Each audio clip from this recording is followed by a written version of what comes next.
La 4G Batelma vous présente Nivavo. Les inscriptions pour la rentrée du second semestre sont ouvertes. Rapprochez-vous du CNAM Madagascar. Apprendre CNAM change votre vie. Yes, oui CNAM. Nous le chanons ni fin palalambavo.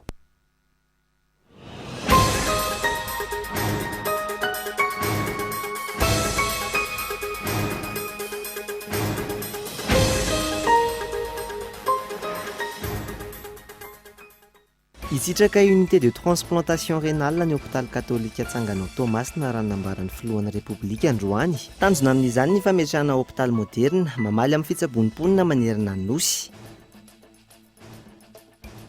Tsy naniry araka ny tokony ho izy ny akamaroan'ny zanak'azy novolena teto Madagasikara. Raha ny fanadihadiana nataony taona 2024 tsy nanara-maso ny azy novolena avokoa ny 7.20 isanjaton'ny olona nanantanteraka izay fambolekazo. Tovolahy kely 13 taona izay narian'ny fianakaviany hatramin'ny fahakely ny Ronaldo monina Sambava. Ampitadiavana ny fianakaviany izy amin'izao fotoana izao raha ny fantatra. Ny talenta kely ny ananany amin'ny fanaovana souplesse no an'ny fomba ataony, ahazony vola ataony sakafo sy sarandalana amin'ny fitadiavana ny fianakaviany sy ny ray aman-dreniny.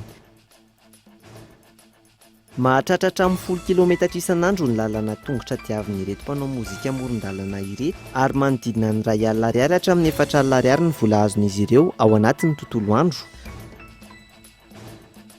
Eo amin'ny maresaka iraisam-pirenena, olona 100 maro no nosambory mitandro ny filaminana ny Moscou noho ny fidinana an-dalambe ny totosain'izy ireo. Votoatin'ny hetsika ny fanoherana ny fisamborana ny mpanohitra ny filohany an-toerana, ny andindin'ireo avy hatrany.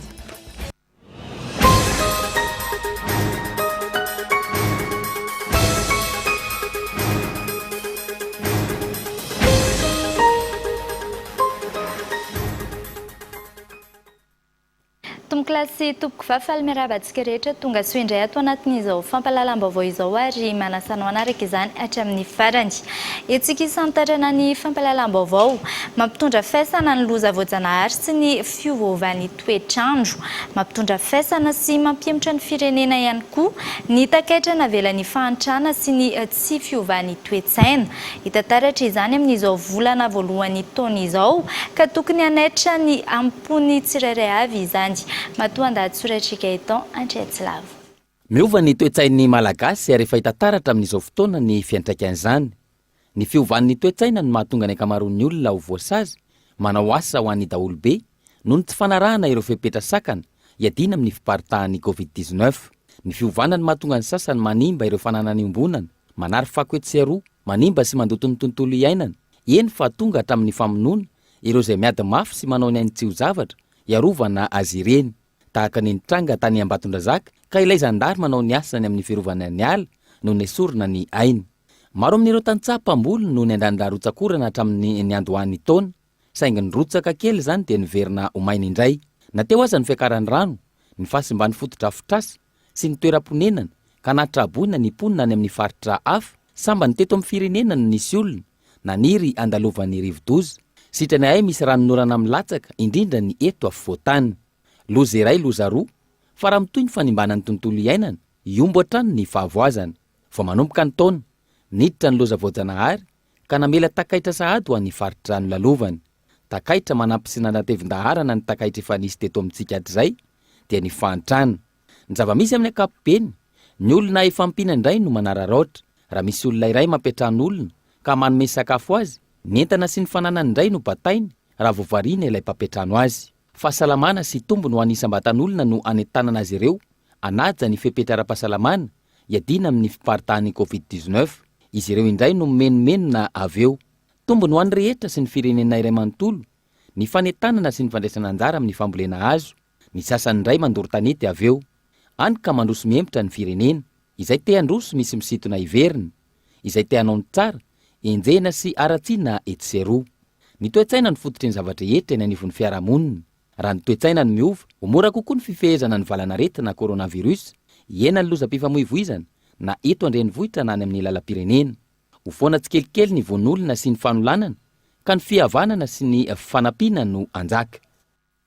Isitraka unité de transplantation rénale ny hôpitaly katolika Tomasina raha ny nambaran'ny filohan'ny repoblika androany. Fitondram-panjakana malagasy no andray an-tanana ny famatsiana amin'ny fananganana sy fampitaovana ity foto-drafitrasa ity. Tanjona amin'izany ny fametrahana hôpitaly moderna mamaly amin'ny fitsaboan'ny mponina manerana ny nosy. Fanadihadiana entiny Abraham Randriamanana.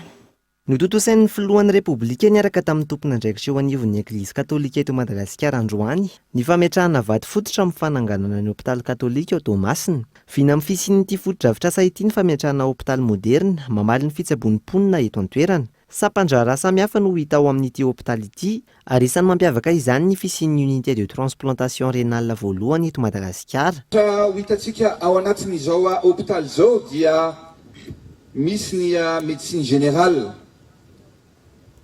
ao ny radiologie numérique, ny chirurgie na trano fandidiny, ny resaka neurologie, pneumologie, cardiologie, fa indrindra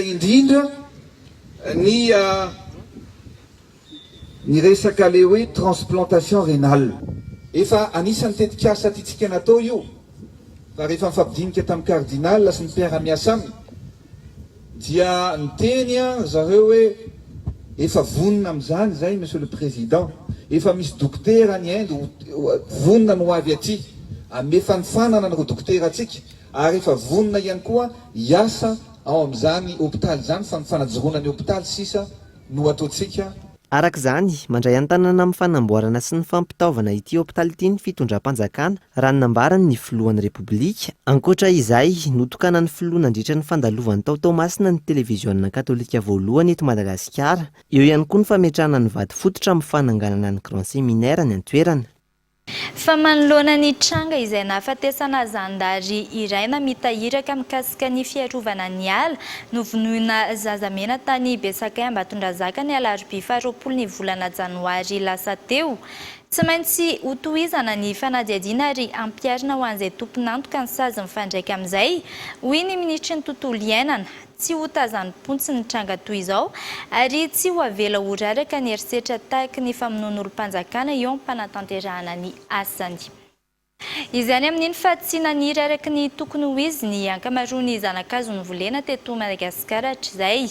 Lesoka ny tsy fampiny fikojakojana indrindra ny lafiny fanaraha-maso. Raha ny fanadihadiana natao ny taona 2024, tsy nanara-maso ny azo novoleny avokoa ny 7.20 isanjato ny olona efa nanatanteraka fambolekazo. Yves Richard. 3.20 isanjato ny olona efa nanatanteraka fambolekazo ihany no nilazo nanara-maso ny azo novoleny. Araka ny fanadihadiana ny taona 2024, vokany tsy naniry araka ny tokony ho izy ny azo novolena nandritra ny taom-pambolekazo ny fanesy. Tsy tokony hijanona amin'ny fanatsatoana zanak'azo manoloana io ny fandraisana andraikitry ny olom-pirenena. Ny fanamafisana ny fanaraha-maso azo mibokany marina dia ny fandrakofanala indray ny firenena no andrasana manomboka izao. Mahatsapa daholo ankehitriny ny malagasy isatsokajiny fa ny nanapotehana ny ala nandritra ny 80 taona teto dia fiditsika lafo dia lafo ankehitriny azo. Miezaka izay ilaitsika malagasy apetraka zany mba tonga ho avoavo ny tany fahombiazan'ny fambolekazo dia ny fanaraha-maso miaraka. Iombonana dia iombonana toy ny fambolekazo, ny fiahinany reny ezaka apetratsika amin'ny fambolekazo ireny. Ary manao ny ezaka rehetra mba hiaditsika amin'ny hafa satria ny ankamaroany reny fambolekazo natao teto Madagasikara ireny dia betsaka ny maty noho ny tsy fikarakarana na tsy fikolokoloana. Tsy andraikitry ny fanjakana irery ihany izay fa andraikitsika rehetra. Manoloana ny olana maro mianjady amin'ny tontolo iainana izay efa manomboka tsapa sy miharihary amin'izao fotoana izao. Tafiditra anatin'ny teboka napetraka ny fikambanana iraisan'ny pirenena maro ho tsy maintsy anaovana ezaka manokana ny fikojakojana ny tontolo iainana. Misy tetina paikady zany ny ataon'ny foibe iray dia nanapa-kevitra tamin'ny taona lasa teo noho ny dégradation ny environnement zany ny olombelona na dia anaovana asa soa ary ny olombelona raha ny environnement misy azy no tsy vanina dia tsisy vokany mihitsy zava-poana. Dia izay nahatonga ny fanapa-kevitra ny fitondranay hoe andao ataontsika anatin'ny paikady fa 7 ny environnement dia nanokana vola 18 millions de dollars ny organisationay idina n'io zavatra io. Tontosa teny anivony EPP Ampahibato Alasora ny fanohizana ny fanentanana ny olom-pirenena indrindra ny mpianatra mboly azo ezahana amoraina ihany koa ankoatr'izay ny fahazoana zanakazo ka tany zanakazo 750 no naparitaka manerana Madagasikara ahafahany rehetra mahazo zanakazo ovoleny. Fa tsy ampy ny finiavan'ny tompon'andraikitra isan'ny tokony amin'ny famahana ny olana orinasa Croma amin'izao fotoana izao, hoy ny randrana sindikaly. Azovahana aingana ankilana izay olana izay raha misy ny marimaritra iraisana amin'ny fitadiavana ny tombontsoa iombonana. Izay no isan'ny antony nanaovan'ny randrana sindikaly antso amin'ny filankevim-pitantanana ny orinasa handray fanapa-kevitra entitra momba izay. Yves Richard. Maro ny teboka manjavozavo amin'ny fampitsaharana ny famokarana eo anivon'ny orinasa Kraomita malagasy. Raha isan'ny voizana ho nampikatso ity orinasa mpanjakana ity ny fanodigodinam-bola antapitrisany maro. Nitarika ny fibaben'ny orinasa Kraomata osa mavesatra ihany koa. Lafo ny fitantanana ny fototry ny olana hoy ny fanehoan-kevitry ny randrana sindikaly. Fanapahakevitry ny tare jeneraly tamin'ny Jolay tamin'ny 2024 anie le hoe orinasa mihodina dia tapitapiko eo dia tonga dia najanony. Dia izay nefa nisy tao anatin'ny fanajanonana n'iny aza tsy misy lalàna izay tsy narahana tao tsy resaka rafitra zany io misy natao ny conseil d'administration ao misy ihany koa le comitén'ny orinasa ao zany rehetra zany tsy voaraka tamin'ny tonga dia nitapahana fotsiny izy dia hoe lazaina hoe misy ajanona aloha fa stratégie fa misy ny karamatintsika mpiasa mbola ao efa vonina ao tsy azo ekeny zany hoe olona tsy miasa ve dia omena karama. Fa matoy zany nanapaka an'izay dia raha zay le hoe olana ary resaka fitantanana dia azo vana tsara izany ny olana eo anivon'ny orinasa Kraoma. Raha misy ny fahavonona mpisehatra isan'ny tokony voakazikizay ho hatrany ny fanazavana. Isan'ny manana andraikitra goavana anatin'ny famahana ny olana ny filankevim-pitantanana. Ity faran'izay tsy naheno ity ny hatreto manoloana ny olana mivaivay eo anivon'ity orinasa mpanjakana ity. Ny Kraomita malagasy dia miavaka raha samy orinasa satria izy tsy hoe koa ny produit vokarina no tsisy fa ny asa ny mbola afaka mihodina tsara mihitsy zany ny vokatra koa fa ilay finiavana mihitsy zany ny olana ny finiavana amin'izay hoe anodina le orinasa zay dia satria zany misy fandonana misy tsy fakazokevitra amin'ny solontenan'ny mpiasa sy ny direction générale dia tokony zany ilay entité zany hoe ny conseil d'administration izay tompony andraikitra ao amin'ny fanapahakevitra rehetra ny tokony mandray fipetraingakaingana. Dia izay no mahatonga anay hoe satria amam-bolana maro zany tsy manahenona feo mihitsy zareo amin'ny conseil d'administration dia izay no mahatonga anay zany hoe tsy maintsy eona amin'ny PCA zay Isan'ny tokony hitodihan'ny fitondram-panjakana ny famahana ny olana orinasa Kraomita malagasy indrindra anatin'izao fotoana anarenana ny toe-karem-pirenena izao. Isan'angatahany randrana sindikaly amin'ny masolotena ny mpiasa aza ny fionana amin'ny firohan'ny filankevim-pitantanana ny orinasa. Tanjona ny azona fanazavana mazava makasika ny olan'ny orinasa ahafahana mitondra ny vahaolana mifandraika. Fanamafisana ny fambolekazo, vahaolana maharitra manoloana ny famaroany kereany amin'ny faritra atsimo raha ny fanehoan-kevitry ny biologista iray. Miompana amin'ny vahaolana mikasika ny kere izay no nanatotosany agence capsule niarahana tamin'ny Cool TV fanadiadiana tamin'ity manaraka ity andeha boarantsika vetra ny mikasika izay. Inona ny tokony vahaolana manoloana ny famaroany kereany atsimo? Io no fanontaniana napetraky ny agence capsule tamin'ny olom-pirenena miisa 700, 12 taona no miakatra teto Antananarivo renivohitra ny 12 sy ny 13 janoary 2024 teo. Ny maro indrindra na ny 170 namaly fa ny fametrahana foto-drafitrasa famatisiana rano any an-toerana ny vahaolana amin'izany. 700 ny laza fa ilaina ny fanomezana fanampiana ara-tsakafo tahaka ny teo aloha. 200 namaly fa ny fanomezana fitaovana ahafahana mamboly sy miompy no vahaolana noho ny famaroany kere any atsimo ary tsy misy kosa ny vahaolana hoy ny 300. Ho an'ny biologista kosa miankina ny fikojana ny tontolo iainana no ahafahana mampiena ny kere sy ny tsy fanjarian-tsakafo. Misy fomba fambolekazo hafa ihany koa atao hoe fafikatrana na ambrosaillement izay azo atao indrindra. Zaho manana hevitra adaladala hoe nomokona azy eto amintsika faran'izay mora maniry ary tena aingam-pitombo azo lazaina ary ho an'ny biologiste hoe spécial envahissante nefa azotsika ampiasaina amin'ny fanasahana izy io ihany koa dia tena tsara be ho an'ny tantely dia io ny atao fafikatrana manangona voamamompona azy dia paritaka any amin'ny toerana efa tady ongaza ohatrany any atsimo reny dia reniny avelan'ely any dia mba mitazona le mofotany fa izy kosa indray raha tany ambolena tsy mety aminy mila ela ihany koa ny famokarantsika entina manimba ny kostozona na sosina ozona eny ambony eny fa iny mampafana an'le tany dia tsy vadika orana mihitsy le enton-drano miakatra any ambony any zany fa dia rivotra foana dia tsisy milatsaka eto amintsika tena ny zava-mananaina na hazo na ala na biby fa ny biby mamboly ny hazo amin'ny fomba natoraly. Jehivina isan'ny mahatonga ny fitombon'ireo mifindra monina avy any an-toerana ny haintany any amin'ny faritra atsimo. Eo amin'izay lafiny izay hatrany fokontany maro any amin'ny faritra atsimon'ny nosy no nisitraka fanampiana no entin'ny Caravane du Sud aniainga tao Tolagnaro ny 27 ny volana janoary lasa teo. Omaly tokantrano miisa 710 no nisitraka izany. Nela Ranefson.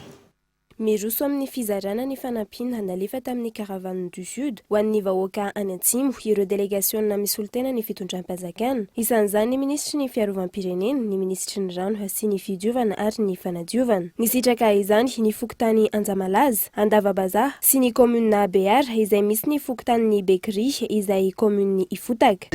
Fokontany Fotreuko ny zahay iraka andrivatoa filoham-pirenena Androajoelina izay nandefa ny sakafo vatsy ho an'ireo vahoaka malagasy avasika dia mifaritra Andoy izay tratran'ny Kere. Izy maintsy tonga amin'ny fokontany rehetra izay mijaly ara-sakafo tratran'ny Kere ny vatsy na sakafo izay nalefany tamin'ny talata tamin'ny Caravane du Sud. Ary dia mitoy zany fizarana zany amin'ireo fokontany rehetra izay milan'izany fanomezan-tanana amin'ny miaramila amin'ny BMM 3 fanomezan-tanana amin'ireo rasamagaika rehetra atao amin'ny faritry Andoy, fanomezan-tanana mampiasa ny fahasalamana ao amin'ny ministèran'ny rano ihany koa. Nambaran'ireo mponina ireo fa mahavelo-panantenana azy ireo ny fahitana ny tompon'andraikitra ambony eto amin'ny firenena tonga ifotony mizara ny fahasairanan'ny vahoaka ary mikaroka vahaolana amonjena azy ireo. Apetraka ao Ifotaka district Anambosary Atsimo ihany koa ny tetikasa titre vert izay hanomezana tany ireo mponina ahafahan'izy ireo mamboly. Isy ny fiofanana mandritra ny 5 volana hanomboka ny volana febroary izao mba hahatonga azy ireo ahaleontena sy hiary. Mikasika izay hatrany tokantrano mahery ny 7 alina voasokajy Omarefo ao amin'ny faritra Androy, Anosy sy Atsimo andrefana ihany koa no isitraka ny tetikasa Tosika Vonjiaina. 7 alina ariary isam-bolana mandritra ny 5 volana no raisin'ireo tokantrano mpisitraka tsirairay avy. Fanadidina entiny Gaëtan Andriatsilava.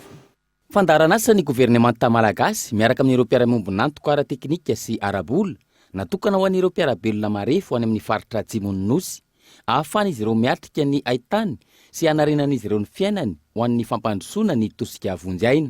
Fa matsimbola mitetina 12 faingo $3 no anatanterana ny tetikasa ka distrika maromaro ao anatin'ny faritra Nosy sy Androy ary Atsimo andrefana no iasana amin'izany. Mitetina 7 alina ariary isam-bolana mandritra ny 5 volana no raisy ny tokantrano mpisitraka tsirairay avy. Izaho mahazo fiavota.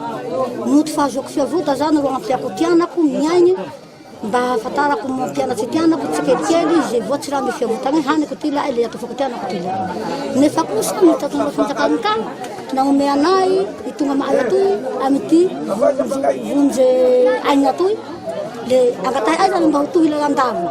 Fa izahay eto naho tsy niavy nareo tsy fantahiko ny hafarato fiaigna ay.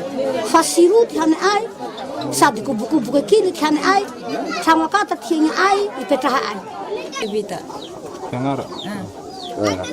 Amin'ny taloha le miatosaky izahay le mbe nisy ranora moa le nahazo azy raha niazo ay le nahasoa nahatsara anay le ia mihananiky zao le tena tsy misy raha manahy raha na sakafo tiky izao le ihany amihanany zao le siro va manao tomboka le ho anay ka nareo navonjy meka anay toy mba za ty hatrava ay sakafo fa ndra ty efa balahazo ao sarotsy vola tena tsy tia ay mafy tena hanan'izao le ny bevata be na hesihiky re hanan'izao le tena tsy amity ainy tegna avy eo koa mbe tsy miroko na haly fa mbe midebodebo avao koa mitahotsy. Tokantrano mahery ny 7 alina no voafaritra Omarefo araka ny fanambarana nataon'ny ministèran'ny mponina ny fiaina ara-tsosialy sy ny fampivoarana ny vehivavy. Ankoatra ny Tosika arabola misy hatrany ny tantsoroka maro lafy ahafany ireo tokantrano mpisitraka manatsara ny fiainany.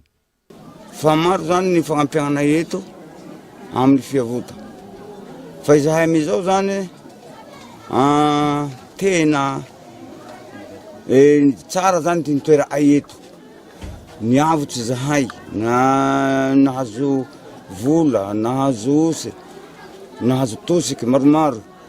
Anefa amizao zahay itony raketagna itony zany ty igna ay fa lany raketagna. Tena lany raketa toagna raketa mbazaha voaloha raketagna itony koa nagnaraka lany manta io hagnaraka koa za ty raketa mena. Raketa mena zany fofoe boriboriky. Le tena voa mafy zahay hanizao. Tsy homana antoandro. Hariva zara namatry akapa raiky. Le mirova avao. Tena voa mafy. Fanjakana nagnome tosaka vonjaina. Tsy aivina ny banky iraisam-pirenena no mamatsy vola. Ny fidy kosa izay rafitra eo ambany fiadidian'ny primatiora no voatendry anatanteraka ny asa. Araka ny hitantsika tamin'ny lohatenim-baovao teo dia tovolahy kely 13 taona izay nariany fianakaviany hatramin'ny fahakeliny Ronaldo monina Sambava. Ampitadiavana ny fianakaviany izy amin'izao fotoan'izao raha ny fantatra. Ny talenta ananany amin'ny fanaovana souplesse no entiny hitadiavana vola ataony sakafo sy ataony sarandalana amin'ny fitadiavana ny fianakaviany sy ny ray aman-dreniny. Fanadihadiana. Efa amampolo taona ny izay no nijery izay fianakaviany i mahafaly Ronaldo, tovolahy kely mananika ny 17 taonany, monina tany Sambava. Ny talenta kely izay ananany amin'ny fahafahana manao souplesse, amin'ny fihetseham-batana iray manontolo tahaka ny biby, no hany mba hitadiavany vola ividan'ny sakafo raha nambarany, ary tsy manana trano sy ny fianakaviana mandray azy izy. Nambarany, fa tsy fantany izay ray aman-dreny sy ny fianakaviany, fa efa lovona antsofina sisany hoenina, fa to zazana ilika kanarina fony fahakeliny izy, ka izany atao hoe bebe Ernestine monina tany Voimar no hitaiza azy hatramin'ny fahakeliny. Vao maty io bebe Ernestine io, tsy hitany intsony izay notodiany, ka efa mitety faritra maro amin'ny fampisehoana talenta izay kely ananany izy, azahoany vola ataony vatsy, inainga tany Voimar, ary izao tonga ao Sambava izao, raha ny nambarany mahafaly Ronaldo. Zao vagnarakanao zany. Ronaldo zany karebuka Ronaldo mafaly. Zao vagnaragny papanao. Tsy agnaragny mamanao. Tsy ko agnaragny papanao. Zao mitarimanao. Mativavy zany tarimy zany le tsy balahely zegny. Izy boko edy aza boko ebuka antariminy za balahely zegny, izy boko ebuka narary izy. Efa le narary izy, naty izy. Karaha zay boka tsy mama, karaha zay tsy ekrizay boka tsy papa karaha igny. Za boka lasa renireny zegny zaho, tsy mama, tsy papa, e boka ave maro zegny. Boka ave maro zegny, dia vita fo boka tagny zay tsy tonga agnaty mobily zegny, avy aloha zegny, mangala kado zegny. Ireo mponina ao maro tsy azo andalam-boany io ao Sambava no nangoraka azy ka nikarakara azy hatramin'ny 20 volana Janoary lasa teo hatramin'ny ity androany ity. Ndeha taminay tariho nivolagna fô za mahay talenta souple dia zavy tamindray dimanjato mizaha ozy ke anao mahavay zao zay teta amindray nagnotany izy dia nazavaina amindray tany naviany zay tamindray na ina kiny ka taminazy iny mpona miena ihany fô eky izy noho nisy zaza tsy hainay tany naviany dia izy avy tena miena ihany igny ka fa folakandry igny aminay ndeha tamin'ny président mena tagny zay eo nagnazavy raha hita aminazy misy zaza avy takagny tsy hainy zovy izy tsy hainay fô eky fa viany fô noho izy mahazaza izy za izy niresiky ke zegny amin'izao fotoana izao manao antsoavo an'ireo fianakaviany na ihany koa ireo izay mahafantatra azy Ronaldo kely mba hijery azy ao amin'ny fokotany maro tsy azo andalam-boany io ao Sambava ao. Antso ihany koa ataony ho an'ireo izay mandala-tanana afaka manampy azy. Mialohan'ny anarantsika ny toy ny fampalalam-baovao toy ny mikasika ny andro maneran-tany ho an'ny soratanana sy ny maresaka iraisam-pirenena dia anaraka fa fotoka varitra isika.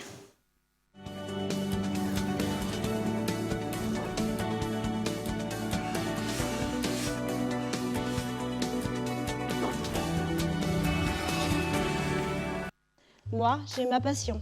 En tant qu'étudiante, étudier à distance me permet aussi de réaliser d'autres activités. En termes de qualité ou de professionnalisme, je mise pour le CNAM. Nos diplômes sont sanctionnés par un diplôme d'État français de renommée internationale et est reconnu par la fonction publique. Je confirme les propos de notre administrateur général. Nos diplômés, nos ingénieurs occupent des situations prestigieuses liées à leur formation d'excellence. Les inscriptions pour la rentrée du second semestre sont ouvertes. Rapprochez-vous du CNAM Madagascar. Apprendre au CNAM change votre vie. Yes, oui CNAM.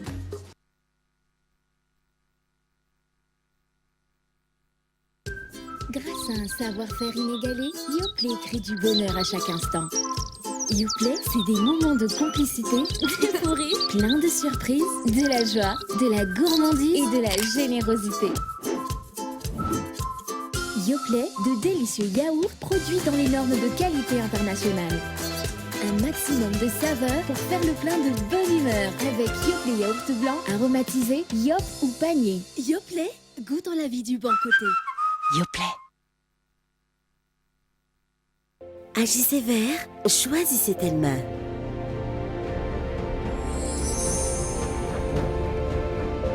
Telma continue l'action Un téléphone, un arbre pour transformer notre île rouge en île verte. Et pour les fêtes, découvrez les nouveaux téléphones de la gamme Telma Max à partir de 39 000 arrières en Telma Shop. Pour chaque téléphone Telma acheté, un arbre sera planté.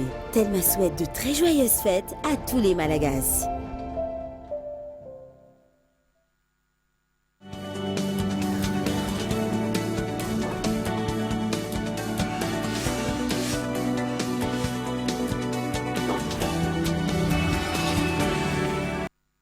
Tavaverina eto amin'ny fampalalam-baovao isika. Tarika iray mpanao mozika amoron-dalana nandritry ny fitoana eto an-drenivohitra izay no entina aminao ato anatin'ity fanadihadiana manaraka ity. Mahatratra 10 kilometatra isan'andro ny lalana diavin'izy ireo an-tongotra. Anaovan'izany ary mandina ny iray alina ariary hatramin'ny 4 alina ariary ny vola azon'izy ireo anatin'ny iray andro. Andeha arahintsika avy hatrany ny fanadihadiana.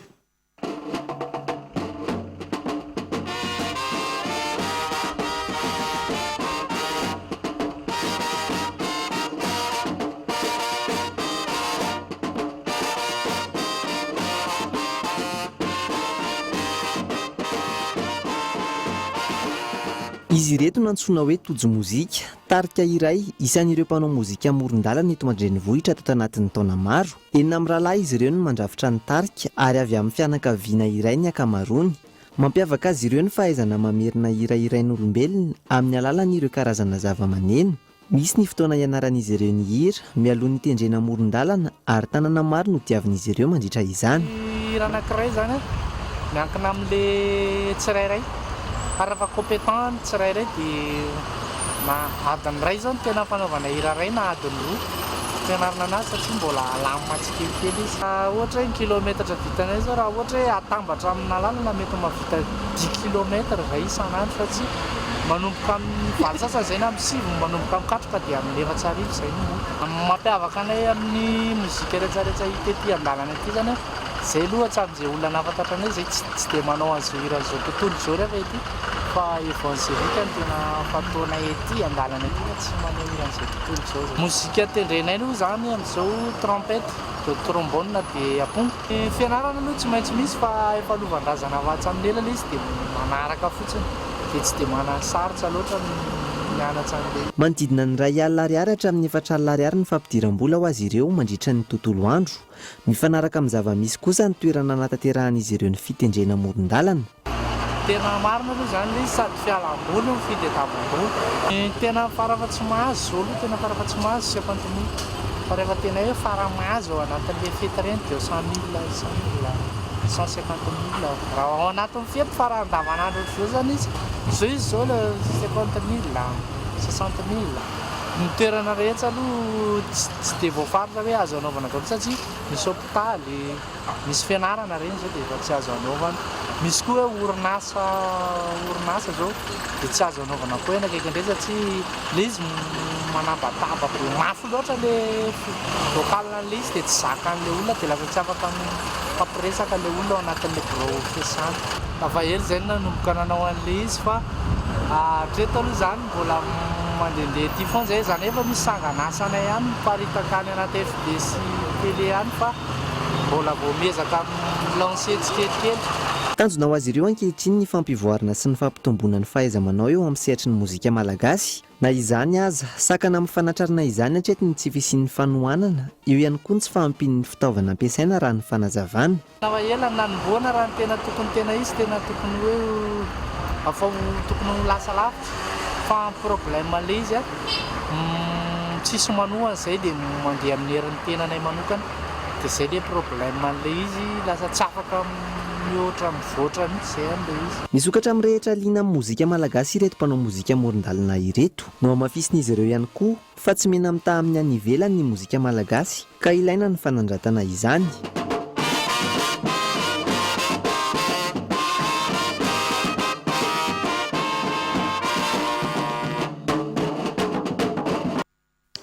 Fa mihavitsy ny malagasy mampiasa soratanana amin'ny fandraisana antsoratra na ny fikarakarana antotan-taratasy samihafa. Ankoatra ny any an-tsekoly sy ny sampandrara ny toerana tsy mbola tafaroboka lalina amin'ny fihazakazaky ny teknôlôjia mpifandraisana no mbola ahitana olona maro mampiasa ny soratanana. Ho an'ireny mpianakaviana iray nanaovana fanadihadiana ny firaketana antsoratra ny asa sy ny andraikitra isan'ny tokony any am-piangonana sisa no ampiasaina soratanana. Androany fa 17 ny volana janoary ny andro maneran-tany ho an'ny soratanana. Yves Richard. Miova ary mahaefa be mandrakariva amin'ny asany. Isan'ireny mpianakaviana tsy mbola tafiditra lalina amin'ny fampiasan'ireny teknôlôjia isan'ny tokony ireny Rasolo ary manana. Na efa maro aza ny mampiasa izany amin'ny fandraisana na firaketana antsoratra teny na fehezanteny samihafa. Taratasy penina trano no mahazatra azy hatreto. Toy ihany koa ny fa efa mividy izay tsy nahafahany nampiasa ireny karazana fitaovam-pifaneraserana no entiny fitsoka ny rivotro ny fanatontoloana ireny. Ny adidy aman'andraikitra isan'ny tokony ho anivon'ny fiangonana arak'izany no isany ampiasainy ny soratanana. Ny soratra masina omeko anareo mpanao fanadihadiana dia sady omeko ny fijery ny televisionna Cool TV dia ny koritianina voalohany toko 520 dia ny andininy 720. Dia miorena tsara aza miova ary mahaefa be mandrakariva amin'ny asany tompo. Nahatsapa ny fiovan'ny soratanana ireny mpianakaviana noho ny firoson'ny taona indrindra ny fahavoazan'ny maso. Tsy mazava toy ny tamin'ny fahatanoranana ny soratanana ary manomboka amin'ny vilambilana. Tsy nataon'ny sakana tsy anoratana hatrany ankilan'izay zava-dehibe. Amin'ny fampisehoana ny mahiziny olona iray rahateo ny soratanana ary amantarana ny toetoetrany raha ny fanazavana. Ny soratanana izay efa manomboka tsy tazany intsony amin'ireo antotan-taratasy samihafa. Izany hoe na taratasy mpahavononana izany na taratasy fangatahana asa ireny dia mazana efa sezisena avokoa. Fa ny tena matetika ahitana soratanana angamba dia ilainy amin'ilay taratasy eny amin'ny ara-panjakana. Ohatra na resaka fanarahana fampivarotana, taratasy fanomezam-pahefana na procuration. Rehefa taratasy eny amin'ny fanjakana matetika ny mbola mitakatra zareo atao soratanana. Na moa ilay olona mihitsy tsy mbola mahafantatra hoe izany hoe raha tena fidinina izany ilay izy dia misy karazany olona anankiroa tonga eto. Misy ilay olona ilay hita hoe tena maharaka atao hoe fivoarana ilay izy. Dia maharaka izy hoe efa tokony atao saisie elektronika daholo ny resaka antotan-taratasy. Izay aloha voalohany. Na faharoa misy ilay olona mihitsy koa kamo izy amin'ilay hanao soratanana dia tsy manao soratanana. Androany fa 17 ny volana janoary ny andro maneran-tany ho an'ny soratanana. Tsy nisy ny fankalazana ara-pomba ofisialy momba izay raha ny teto amintsika fotoana izay tokony nanamafisana ny fanentanana ny olom-pirenena. Amin'ny tokony tsy hanadonoina ny soratanana na eo aza ny fiazakazaky ny teknôlôjia. Ny fanamafisana ny fanentanana ny fampiasana ny soratanana izay tafiditra anatin'ny ady amin'ny tsy fahaizana mamaky teny sy manoratra ihany koa. Izany amin'iny fa tsy mbola ahitana fivoarana ny fampanajana ny zony olona manana fahasembanana hatreto. Na izany aza miezaka ny miaina toy ny olon-drehetra ny olona manana fahasembanana. Nikasika izay indray no averina entina aminao anatin'ny fandaharana alalino rapitso amin'ny 7 hariva eto amin'ny Cool TV. Ndera antsika ny ampany amin'izany.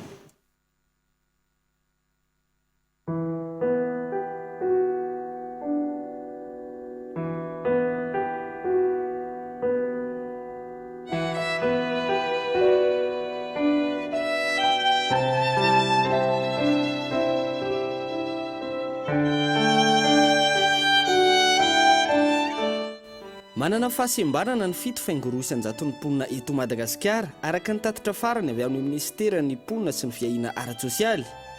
Misy eo amin'ny endriny maro ny fahasembanana mianjady amin'izy ireo. Misy ny malemy tanteraka, ao ny malemy amin'ny ampahany. Ankoatra ireo nanana fahasembanana sy trapahavoazana hatrany am-boka, maro ireo nitondra takaitra vokatra ny tsy fahatombana ny fitsaboana nandritra ny fahazazana. Zako teo amin'ny fahentonako no voan'ny poliomyélite. Zany hoe za efa nandeha zany fanarary ako voantazo dia nitindrona dia izay no navoako poliomyélite tamin'izany fotoana izany. Ny presque gauche droite ny vony tongotra zany fa ny droite ny tena voabe fa ny gauche zany mba afaka tetehitra kely ihany ny gauche. Dia efa nentina nitsaboana eraky ny vazantany fa sy Madagasikara ty fa tsy ohatran'ny tsy hita izay vokany fa tao amin'ny serie même tao Antsirabe tao amin'ny pitsaboana ny sembona zany poliomyélite tao no nalefa andray aman-dreniko kilasy mandry dia tao natao ny fitsaboana dia tao no enamparay dia nanomboka tao amin'ny 7 taonako zany nazo anomboka nazo amparay ako. Manodidina ny 9 sy 9 alina amin'ireo no tsy misitraka fitsaboana na fitaovana araky ny tokony ho izy. Olana goavana ny sarany izay tsy takatry ny fahefa-mividin'ireo olona manana fahasembanana amin'ny ankapobeny. Mananika ny 4 ariary ohatra ny kiraro fanaon'ny Kilemena, ambonin'izay ny vy amboarina manokana ampifamatotra ny kiraro amin'ny tongotra malemy. Miantraika mivantana amin'ny fiainan'izy ireo izay tsy fampina ara-pitaovana izay. Manomboka any am-pianarana, maro no mialan-daharana noho ny antony maro. Ny mikasika ny gazety mpiseho isan-kerinandro Madagascar Matin Hebdo ny daty ny 20 ka hatramin'ny 20 ny volana janoary aka 2024 indray no entina aminao manaraka. Andeha arahintsika ny mikasika an'izay. Fa nivoaka omaly ny laharana fa 770 ny gazety mpiseho isan-kerinandro Madagascar Matin Hebdo ho an'ny 20 ka hatramin'ny 20 ny volana janoary aka 2024 amin'ny vidiny 900 ariary. Lohateny lehibe amin'izany, institution, les 18 nouveaux sénateurs prêts aux enjeux amin'ny pejy faha-4 sy faha-5 no ahitana ny andinindiny mikasikan'izay. Amin'ny pejy faha-3, consommation, le gouvernement temporise la maladresse de la Jirama. Passage du cyclone Héloïse. NDC, nombre doublé des sinistrés. Amin'ny pejy faha-4 no ahitana mikasikan'izay.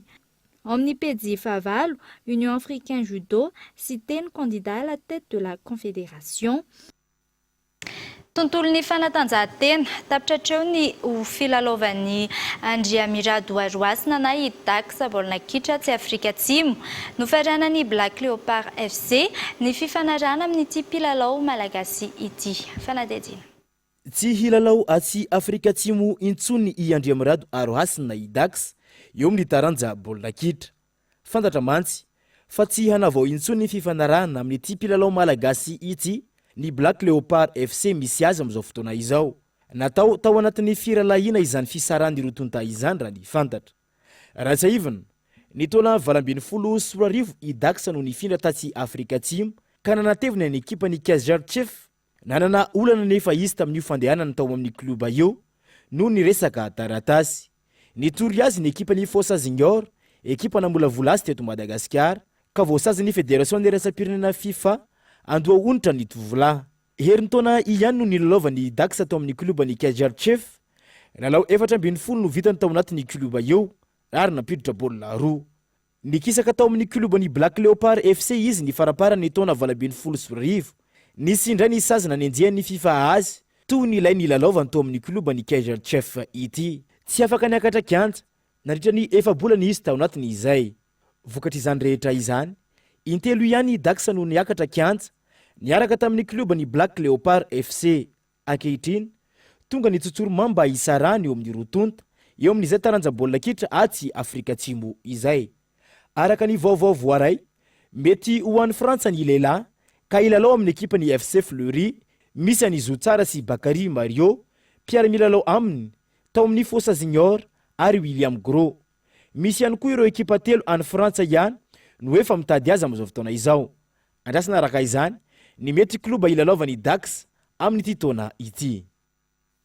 Eo amin'ny maresaka iraisam-pirenena kosa indray, olona 100 maro no misambory ny mpitandro filaminana any Moscou noho ny fidinana an-dalambe ny totosain'izy ireo. Votoatiny hetsika ny fanoherana ny fisamborana ny mpanohitra ny filohan'ny an-toerana Vladimir Poutine. Fanadihadiana eo amin'ny sarin'ny France 24. Le portrait du président russe Vladimir Poutine, piétiné par ses détracteurs. Sariny filoha Rosiana Vladimir Poutine hitsahan'olona fidinana an-dalambe amin'ny toerana samihafa. Io no hita nanomboka ny maraina teo tany Rosia. Nanisy aza ny fandrarana ny vahoaka tsy hanatosa hetsika. Olona maro no nifampitaona androany taorian'ny antson'ny mpanohitra Alexei Navalny ho fanoherana ny filohan'ny an-toerana. Tsy eken'izy ireo ny fisamborana an'ity mpanohitra ity. Ity farany izay efa nisamborina imbetsaka tany an-toerana ary teboka maro no niampangana azy. Nandritry ny fihetsiketsehana ny totosain'ny mpanohana azy, nisy ny fisamborana avy hatrany nataon'ny mpitandro ny filaminana.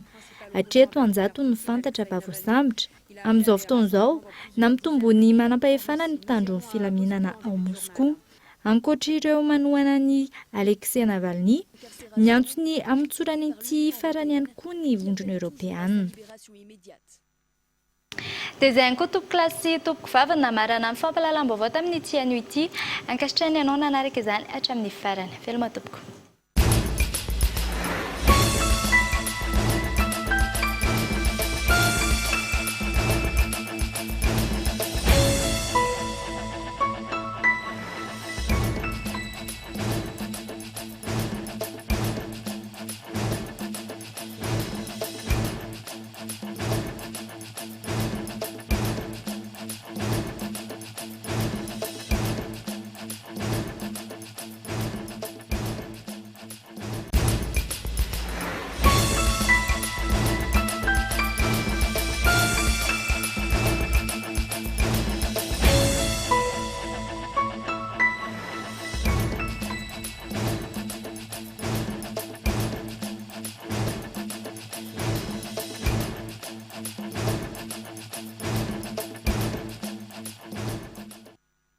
Les inscriptions pour la rentrée du second semestre sont ouvertes.